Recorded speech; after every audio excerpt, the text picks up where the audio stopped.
క్రీస్తునందు ప్రియమైన సహోదరి సహోదరులకు యేసుక్రీస్తు నామములో శుభములు. దేవుని యొక్క మహాకృప మీకు కలుగునుగాక.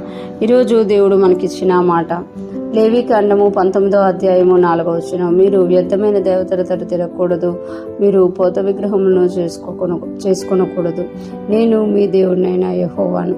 ఇక్కడ మనకి దేవుడు తెలియజేస్తున్నారు కదా, మీరు వ్యర్థమైన దేవతల తట్టు తిరగకూడదు. ఈరోజు మనల్ని దేవుడు రక్షించుకున్నాడు. ఒకప్పుడు మనము కూడా ఈ వీటిలోనే జీవిస్తున్నాడు. ఇశ్రాయేలీల్ని దేవుడు హెచ్చరిస్తూ ఈ మాట చెప్తున్నారు. కానీ ఒకప్పుడు మనలో చాలామంది మీ వ్యర్థమైన వాటిని పూజించిన వారమే.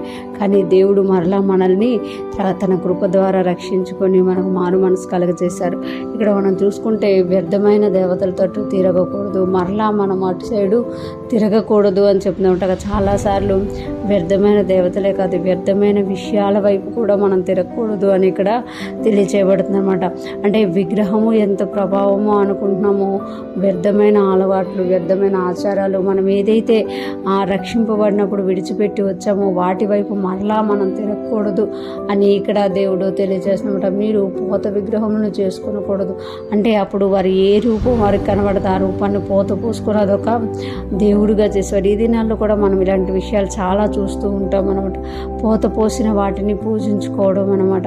కానీ దేవుడు అంటున్నారు కదా, మీరు అలాగ చెయ్యకూడదు. ఈ పోత పోసినవి అనేది ఏంటి అంటే ఇవి ఉన్నవి కాదనమాట, క్రొత్తవి. అంటే ఏదైతే వాళ్ళకి మంచిగా కనిపిస్తుందో, ఏదైతే వాళ్ళకి దేవుడుగా అనిపిస్తుందో దాన్ని వాళ్ళు ఏం చేసుకునేవారు అంటే పోత పోసుకునేవారు అనమాట.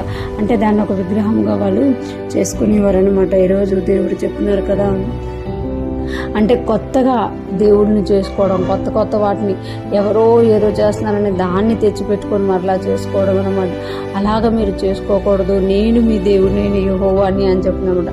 అంటే మన దేవుడు రోషము గల దేవుడు అనమాట. నేను ఒక్కడనే మీకు దేవుడిని, ఇంకా మీరు అనేకమైన వాటిని చేసుకోకూడదు అని ఇక్కడ దేవుడు హెచ్చరిస్తున్నట్టుగా మనము చూడగలమాట.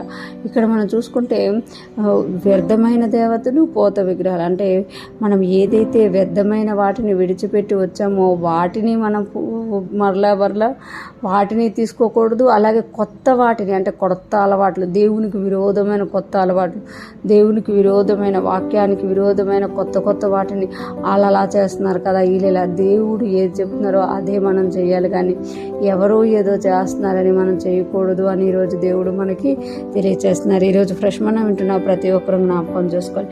మనం రక్షింపబడినప్పుడు ఏవి విడిచిపెట్టి వచ్చామో ఆ వ్యర్థమైన వాటిని మరలా మనము తిరగకూడదు, వాటిని మరలా మనం అలవాట్లు చేసుకోకూడదు. అదేవిధంగా కొత్త విషయాలు, అంటే దేవునికి విరోధమైన వాటిని, వాక్యాన్ని మిళితం చేసే వాటిని, కొత్త వాటిని కూడా మనము తీసుకోకూడదు అనమాట. ఎందుకనంటే మన దేవుడు యెహోవా అయి ఉన్నారు. మన దేవుని వాక్యం ఏం చెప్తుందో అదే మనం చేసేవారిగా ఉండాలి అని దేవుడు తెలియజేస్తున్నారు. ఇది ఫ్రెష్ మనం ఉంటున్న ప్రతి ఒక్కరూ కూడా ఈ యొక్క ఆదివారంలో మన దేవుడైన యెహోవాని, మన కొరకు ప్రాణం ఇచ్చిన దేవుడిని మనం ఆరాధించుదుముగాక.